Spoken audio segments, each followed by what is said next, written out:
Prezados irmãos, prezadas irmãs, aqueles que neste momento nos acompanham, neste momento, estendemos aí o nosso abraço fraterno, meu e da casa aqui, de quem a gente está autorizado a falar.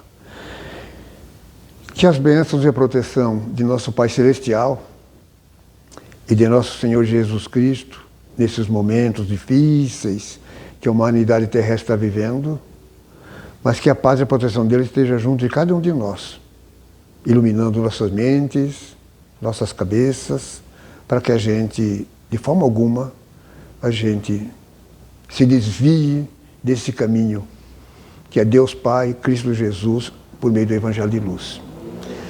E a gente está trazendo aqui, novamente, um tema, a questão de, mais ou menos, uns 2, 3 meses atrás, ou lá no começo do ano, nós já falamos sobre esse tema, a obsessão, profilaxia e cura. E hoje, novamente, nós estamos trazendo esse tema, que é o mesmo, mas com certeza a gente vai procurar colocar alguma coisa a mais, porque é tão farta a doutrina espírita que está consubstanciada no Evangelho, na Bíblia, nesse conhecimento profundo. Então nós estamos trazendo aqui para hoje, é a mesma coisa, mas obsessão, profilaxia, a terapêutica espíritas, que é o tratamento, que é a cura. Então, meus queridos irmãos e irmãs, é importante que a gente observe sempre e nunca se esqueça daquela voz quando nos disse ao longo dos anos da necessidade de nós orarmos e vigiarmos para não cairmos nas tentações. Antigamente, as pessoas, e ainda talvez até no meio cultural, as pessoas pensam que a tentação era a tentação do demônio. Mas após estudos mais profundos, e como o Espiritismo é uma doutrina de libertação, nós acabamos percebendo que não é bem o demônio. O demônio, na verdade, ele não existe, porque a palavra demônio, do grego, do latim, ele vem de daimon. Daimon significa como anjos, pode ser bom, pode ser mal, pessoas, gente, nada mais que isso. Muita gente procuraram mistificar essas coisas, né? Não só o demônio, como outras denominações, como Lúcifer, Satanás, o diabo e tantas outras coisas mais. Mas após estudos mais profundos, nós descobrimos que tudo isso ela tem uma questão regional. Em alguns lugares eles mencionavam mais o nome diabo, o diabo tenta, o diabo, o Satanás. Mas vejamos o que significa Satanás também, pegando a origem. Porque a nossa língua portuguesa, ela não é nativa. Ela depende do velho mundo, do latim, do grego, ela depende disso aí. Mas a palavra não é exatamente essa. Satanás, na fonte, significa o enganador, mentiroso, subversivo, o vicioso, o enganador. É simplesmente para resumir tudo aquilo que é do mal. Tudo aquilo que está na área da viciação. Então, essa questão desses demônios como Deus não existe. Nós sabemos que não existe de forma alguma. Agora, existe sim o demônio, numa outra circunstância. O demônio do vício, o demônio da malícia, o demônio da preguiça, porque Satanás também significa preguiça, preguiçoso. Então vejamos, gente, a finalidade da doutrina espírita é desmistificar tudo isso. Mas tem uma coisa muito profunda que leva o nome desses personagens que não existem, mas que simplesmente atendem o lado mal da coisa, o bem e o mal, a luz e as trevas. Jesus, ele simplesmente representa a luz aqui no nosso planeta. Mas vejamos bem, a representatividade de Jesus não é só aqui na Terra. Ele é autor. Ele é coautor, inclusive, da construção do sistema solar. Ele é um coautor, porque antes que o sistema solar existisse, quando estava ainda na forma de projeto, de programa, né, de projetos, então, mas ele já era um Cristo, que estava recebendo da parte de Deus, dessa estrutura Deus, que nós sabemos também não ser uma pessoa. Mas essa estrutura, Deus, que João, o evangelista, ele define como amor. Lá na primeira epístola, porque João escreveu 3 epístolas, além do seu evangelho. A primeira, e as 3 epístolas, somando as 3, dá 5 capítulos só. A primeira tem 3, a segunda tem 1, e a terceira epístola tem 1. Mas na primeira, ele vai dizer que Deus é amor. E várias vezes ele vai tornar-se repetitivo. Deus é amor. Então, esse Deus que nós conhecemos é esse Deus que Jesus representa. Essa luminosidade, esse Criador, essa energia, amor que criou todo o universo. Então, mas isso aí é o lado do bem, é o lado da luz, porque ele é luz. Agora, é claro que como ele nos dotou de livre-arbítrio desde o momento em que ele nos criou, ao longo dos milhões de anos, quando ele nos cria, e ele simplesmente não vai, de forma alguma, fazer com que os nossos movimentos, a nossa vontade, de forma alguma, ela seja combatida, de forma alguma. Ele nos dá o livre-arbítrio e nós podemos fazer muito bem o que a gente quiser. Nós podemos pegar os mais variados caminhos que nós pretendermos. Ele não vai interferir. Só que tem um detalhe. Ele representa as leis universais. Essas leis universais, elas estão contidas onde?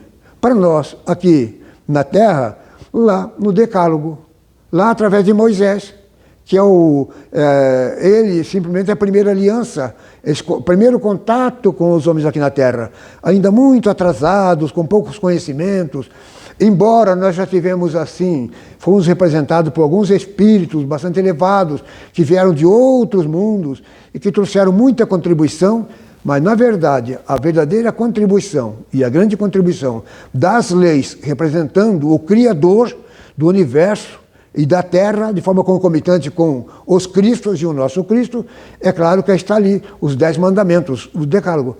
Aí está toda a estrutura de como os homens, os filhos de Deus, devam se conduzir. Toda uma estrutura está ali. E geralmente amar a Deus sobre tudo e todas as coisas, de todo o seu espírito, de toda a sua alma, mas amando ao seu próximo como a ti mesmo, resumindo, é claro. Então vejamos como é muito importante isso. Então Deus, quando nos cria, Ele nos deu livre-arbítrio. Agora, ficou assim à vontade. Se eu, lá atrás, ou seja, onde for, eu optei mais pela luz, porque todos nós, em determinado tempo do passado, nós tivemos também alguma ligação com as trevas. As trevas é o lado negativo. Como nós éramos imperfeitos, somos imperfeitos, então nós temos que cuidar muito porque as trevas estão aí procurando portas abertas, janelas abertas, para que elas possam atuar. Então, muitos, depois, desenvolvido mais a sua inteligência, estado de consciência, optaram por abandonar a luz e seguir os caminhos das trevas. Aquilo que Jesus já falava, ele comentava conosco, em relação à nossa vivência, o nosso caminhar, qual que é o melhor caminho que a gente tem que seguir. E ele falava que o melhor caminho era a porta estreita. Porque a porta estreita é a porta da evolução. É a porta das dificuldades. E tão somente através das dificuldades que cada um de nós vamos conquistar a nossa evolução. Aí a porta larga, que a maioria, uma grande parte, aí simplesmente deu preferência para a porta larga. Que é a porta onde a pessoa pode se extravasar, fazer o que quiser, os vícios, procurando as facilidades físicas. Então, vejamos como é interessante a gente abordar esses temas.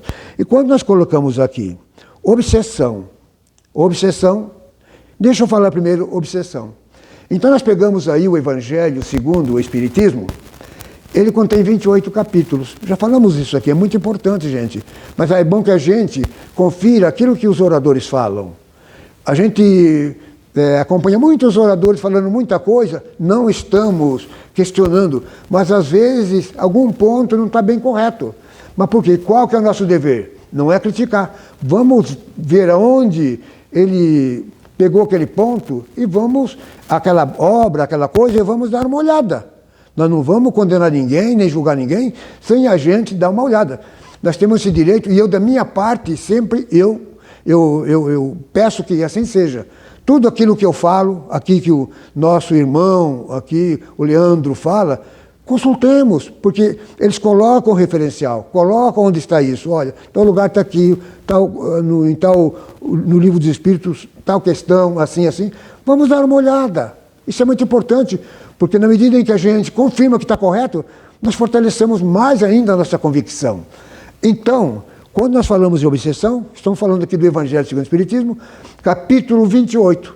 Esse capítulo 28, ele tem uma coletânea de preces, que são muito mais, as preces é uma forma de como a pessoa, elas não são preces prontas para a pessoa usar. Até pode, se quiser, mas são modelos de prece, como a gente pode usar e melhorar aquilo que está ali, apenas um começo. Então, tem 84 itens no Evangelho segundo o Espiritismo, capítulo 28. Então, dessas 84, o número 81 fala sobre obsessão. É a parte mais importante que olha que nós estudamos faz tempo. Quase meio século de estudos dentro do movimento espírita, dentro do espiritismo, buscando manusear o Evangelho, a Bíblia, buscar assim pontos importantes. Então, quando nós mencionamos essa questão, então realmente nós temos que procurar. Por exemplo, obsessão. Nesse mesmo livro, então, que eu acabei de citar agora, é a parte mais fundamental, é a estrutura, é a base. Não tem nada que possa ir além daí. Porque Allan Kardec diz assim, a obsessão é a ação persistente que um espírito mau existe sobre um indivíduo. Apresenta os mais variados caracteres, desde a simples influência moral, sem perceptíveis sinais exteriores, até a perturbação completa de todo o organismo e das faculdades mentais. Isso aí define o que é obsessão. É a ação persistente que um espírito mau exerce sobre um indivíduo. Vejamos essa parte importante. É a ação persistente. Por que essa palavra persistente? Porque é repetitiva. Porque o espírito, como antigamente, as pessoas comentavam muito sobre possessão, e Allan Kardec teve a capacidade de colocar esse ponto para ser desmistificado. Porque a possessão que eles levantavam na época, na Idade Média e antes, a possessão é que o demônio entrava numa pessoa, ela ficava endemoniada, então esse demônio tinha que ser expulso. Porque possessão vem do verbo possuir. Uma pessoa entra dentro do outro e possui. Gente, isso aí não tem sentido, de forma alguma. Não tem sentido. Então, Allan Kardec, ele veio nos trazer essa cooperação. Não é possessão, é obsessão. E obsessão, o que é obsessão? Obsessão é assédio. Assédio é dominação, é aquele espírito. Porque o espírito é uma pessoa como nós, gente. Vamos desmistificar tudo isso. Os obsessores, tidos como obsessores, os espíritos maus, são gente como nós. São filhos de Deus, foram criados por Deus, são irmãos nossos, embora muita gente não admita, mas qual a finalidade deles? De perseguir, de vingar, e assim, então, obsediar, que é exatamente isso, que é assédio. Quando uma pessoa assedia a outra, em torno de qualquer coisa, uma pessoa faz assédio a outra, inclusive nós temos assédio moral, nós temos assédio sexual, né, muito comentado. Esse assédio é espiritual. Então, é a ação persistente que um espírito mau, tinha que ser mau, porque ele ainda não desenvolveu a bondade. Exerce sobre um indivíduo e apresenta vários caracteres, desde a simples influência moral, a pessoa está sendo obsediada, já tem um começo, mas ele não percebe, ele não dá sinais, sem sinais exteriores, veja como está colocado aí. Ele não dá sinais que mas já está começando um processo de obsessão. Então, a obsessão é isso. Quando no nosso tema nós encaixamos aqui profilaxia, a profilaxia nada mais é que vacina. A palavra profilaxia significa vacina. Quando nós vacinamos alguém para que ele não tenha e não contraia uma determinada enfermidade, um determinado mal, Nós temos aí, foi desenvolvido no passado, né, a vacina, a tríplice, né, que era para as crianças, ela atendia em 3 aspectos, para prevenir as crianças. Isso aí chama-se profilaxia. A vacina é profilaxia. Então, a questão da profilaxia, ela pode muito bem acontecer, mas nós temos que saber como funciona isso. Como funciona? Será que é só receber, alguém chega e faz a profilaxia para nós? Ou nós temos que nos envolver nesse ato da profilaxia, de entrar esse lado dessa vacina, para que a gente não contraia a obsessão? Então, é coisa para a gente pensar, que a gente vai comentar mais tarde alguma coisa aqui ainda.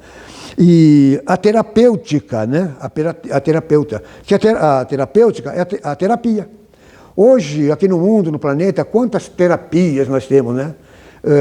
Física, vários tipos de terapia nós temos na área psiquiátrica, na área psicológica, mesmo na área médica, atendendo à organização física.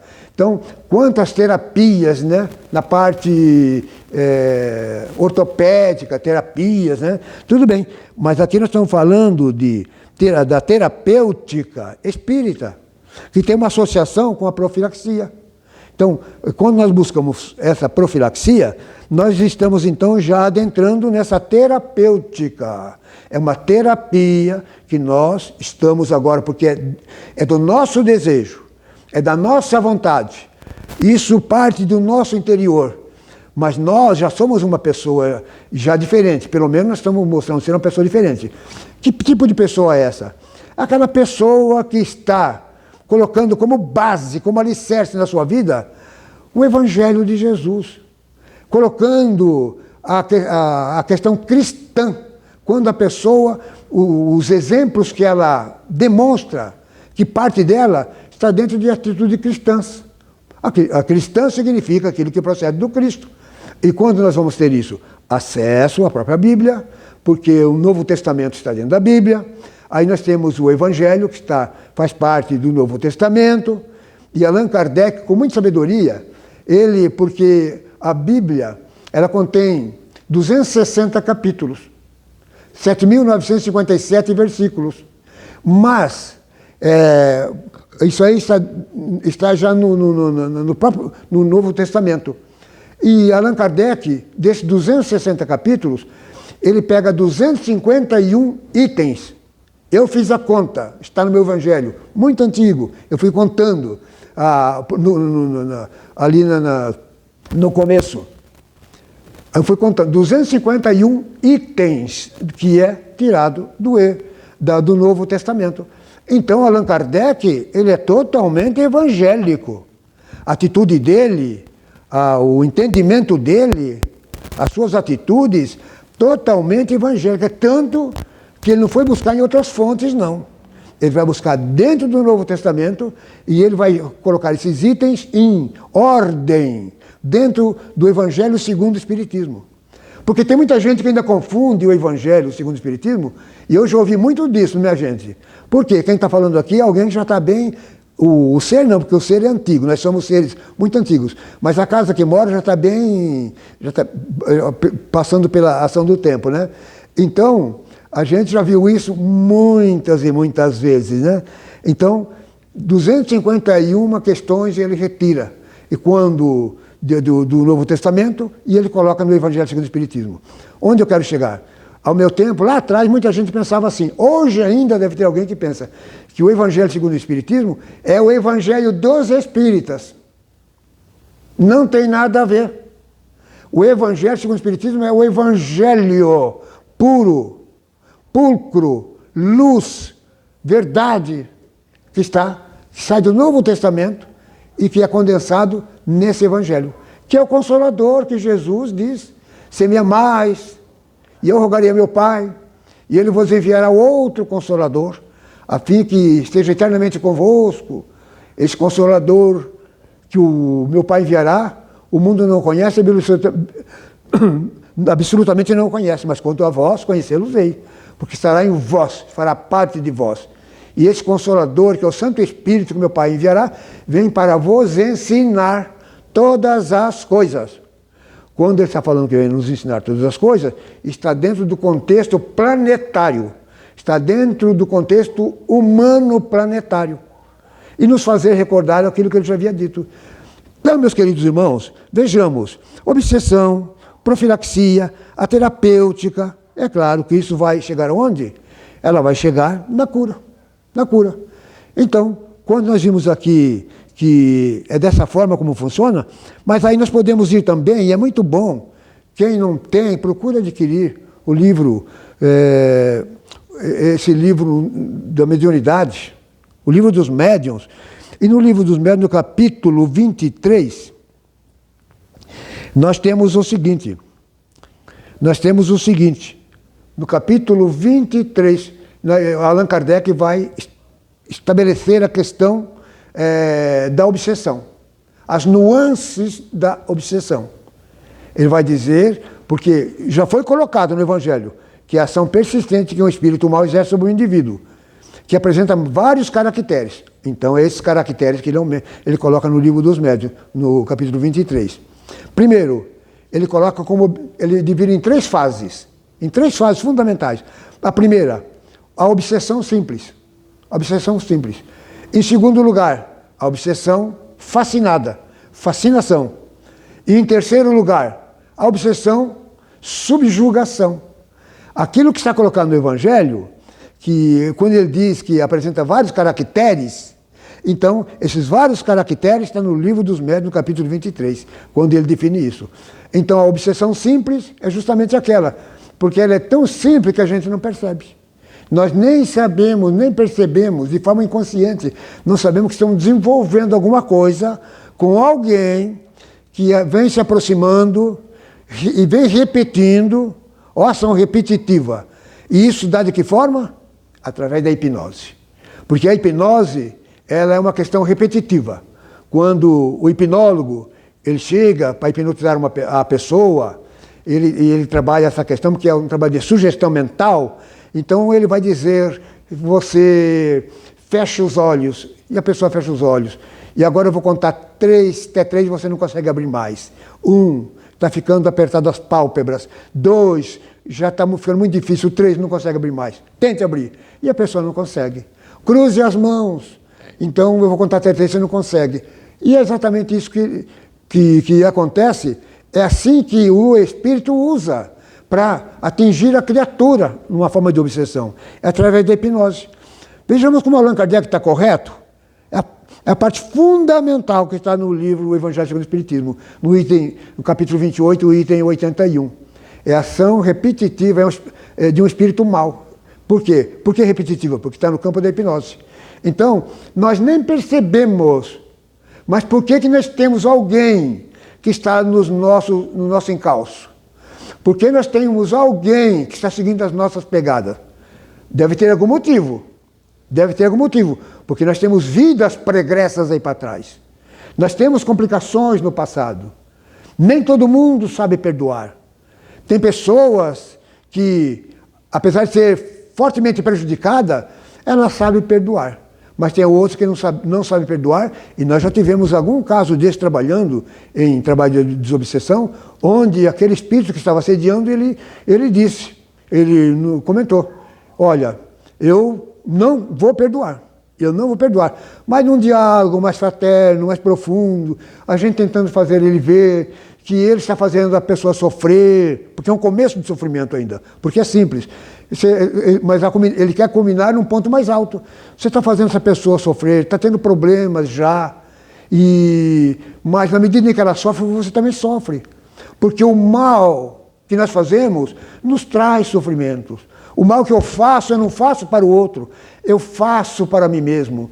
Então, num diálogo bem fraterno, bem simples, com todo respeito a ele, com toda educação, vendo o lado dele, ninguém estava de forma alguma julgando ele, e por esse fato de ele estar tendo um bom atendimento, ele chegou num ponto depois que ele disse assim, olha, eu não tinha ouvido esse lado de alguém, mas esse lado que alguém estava falando, não era o Antônio que estava falando.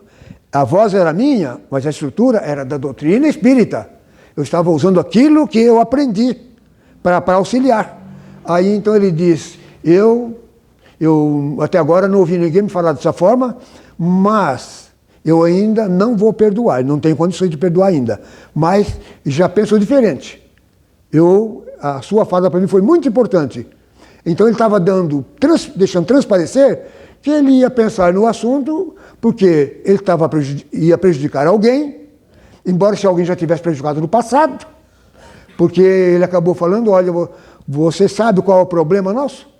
Essa pessoa de quem você está falando, em vida passada ele me prejudicou. Ele acabou com a minha família. Como que eu vou perdoar? Talvez até alguém dentro da minha família até perdoou, mas eu não consigo perdoar. Eu não consigo. Mas por isso que a gente tem que ter, assim, um respeito muito profundo, educação, carinho, não passar a mão, mas fazer ele ver o outro lado. Que ele faz o outro sofrer, mas ele sofre também. Porque ele tem que chegar no perdão. Ele falou, perdão, eu estou longe ainda. Eu estou longe de perdoar. Porque o perdão ele tem uma questão importante. Há 3 fases para chegar no perdão. A primeira fase que nós conhecemos é o remorso.